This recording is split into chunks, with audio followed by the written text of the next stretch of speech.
대표님, 음, 어제 금리 인하 확정 난 거죠? 확정 났어. 그러면 이제 향후 주식시장 어떻게 될까요? 나는 긍정적으로 좀 보이는 게, 네.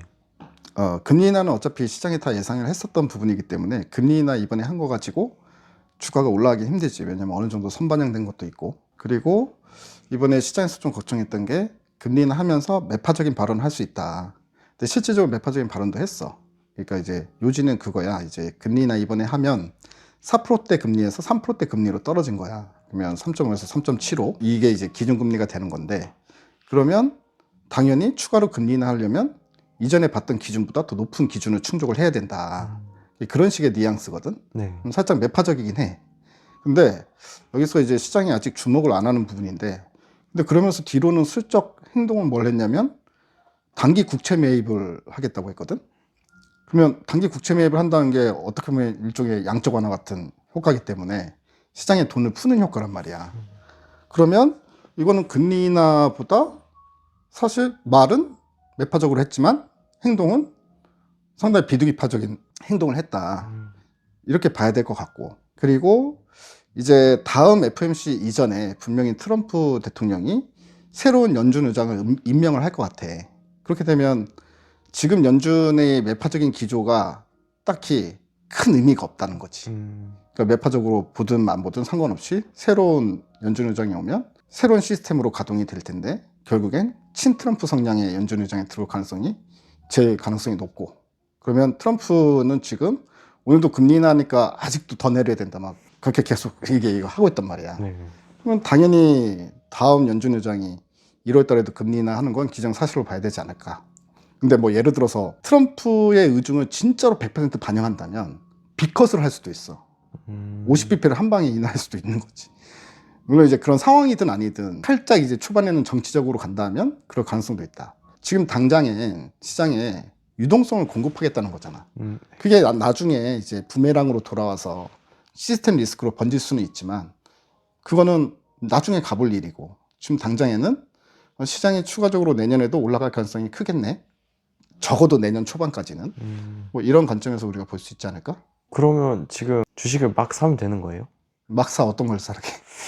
그러니까 지금 주식시장이 어, 약간 좀 불안정한 느낌이잖아요. 어, 근데 그런 거 이제 아랑곳하지 않고 걱정 어. 안 하고 매수를 해도 되는 그런 상황인 걸로. 그런 것 같아요. 오히려 이제 떨어지는 종목들 안에서 주도 섹터다라고 생각되는 것들은 그게 이제 어떻게 보면 매수의 기회로 활용을 해봐도 된다. 이렇게 생각을 좀 하고 있는데, 그 주도 섹터라는 거는 일단 이미 정답지는 나와 있어, 네. 시장에. 그러니까 예를 들어서 제일 최근에 가장 핫했던 게 결국 바이오였고, 바이오가 지금 고점에서 조정이 나오긴 했지만 어쨌든 주도 섹터로 등극이 된 상태고, 바로 직전에는 뭐가 날라갔었어? 반도체. 반도체가 날라갔잖아. 삼성전자 하이닉스. 네네. 삼성전자 하이닉스도 날라간 이후에 숨고르기 과정 통해서 지금 어떻게 보면 조정 국면에 나오고 있잖아. 네. 하지만 다시 랠리가 나올 가능성이 있겠죠. 왜냐면 시장이 추가적으로 올라간다고 했을 경우에. 그럼 반도체 당연히 담아야 되고, 그리고 또 반도체 흐름이 이제 GPU에서 그 다음에 네트워킹이나 광통신 쪽으로 넘어오고 있어. 이제 미국에 보면은 최근에 신고가 나온 종목들이 AI 관련주들 중에서 신고가 나온 애들 보면 네트워킹이나 그런 애들이야. 광통신. 이게 뭐냐면 이제 어디에 포커스를 맞춰지냐면 AI가 내가 했던 질문을 기억을 해야 되잖아. 저장을 해야 되는.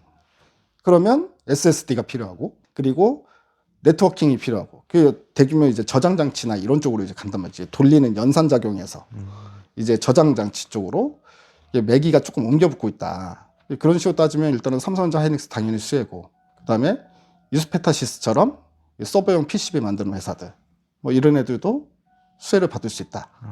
이런 관점에서 보는 게 좋을 것 같아. 그리고 또 로봇은 당연히 봐야 되겠지. 왜냐면 내년부터는 이제 피지컬 AI가 본격적으로 부각이 될 수 있는 한 해잖아. 네. 그러면 피지컬 AI 관련된 로봇주들이 가게 되면 결국에 2차 전지 수요도, 로봇이 대량 생산되게 되면 수요도 같이 늘어나는 거니까 2차 전지도 바닥권에서 턴할 가능성이 있다. 이렇게 좀 봐야 될 것 같고, 또 그 외에는 또 뭐가 있을까? 에너지.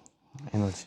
전력기기나 아니면 원전, 이런 것들도 부각될 수밖에 없는 게, 지금 미국에서 가장 큰 문제가 그거야. 데이터 센터 투자가 지금 막 계속 연이 쏟아지고 있잖아. 쏟아지고 있는데 전력이 문제라는 거야. 전력, 에너지. 그러면은 그거를 어떻게든 최대한 빨리 해결을 해야 되는 상황이니까 에너지 쪽에 투자가 집중적으로 들어간다고. 그러니까 이제는 데이터 센터만 투자하는 게 아니라 데이터 센터와 그 옆에 들어갈 SMR까지 그것까지 다 감안을 하면서 투자를 해야 되는 상황이야. 아, 그러면 에너지도 결국엔 지금 좀 쉬어가고 있지만 다시 부각받을 가능성이 상당히 크다.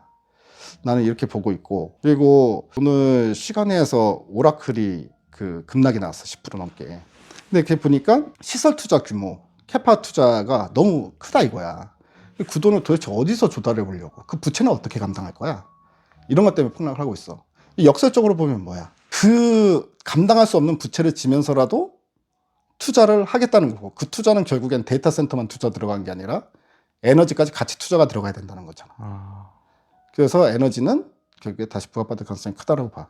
결국에는 이런 형태로만 포트를 구성해도 너가 말한 것처럼 줍줍해두면, 떨어질 때마다 줍줍해두면 좋은 성과가 나오지 않을까 이렇게 생각하고 있습니다. 얘기 들어보니까 음, 어떤 섹터를 포트폴리오 안에 넣어야 될지는 어느 정도 감이 잡히는데 그럼 그 안에서 사고 팔아야 되는 시점 같은 거는 텔레그램에서 다 잡아주시는 건가요? 그렇지. 그런 것도 잡아주고, 그러니까 어떤 종목들이 가장 좋아 보이는지도 얘기해주고, 지금이라도 늦으면 늦은 건데, 늦었다고 생각할 때가 또 제일 빠를 때니까, 아직까지도 텔레그램 안 들어오신 분들은 지금이라도 텔레그램 들어와서 좀 도움을 많이 받아보셨으면 좋겠다. 텔레그램에 하루라도 일찍 들어올수록 실제로 수익이 큰 차이가 나. 먼저 들어온 사람과 나중에 들어온 사람이. 때문에 하루도 빨리 들어오셔서 정보 받으시고 도움 받으셔라. 이렇게 정리를 해드리겠습니다. 감사합니다.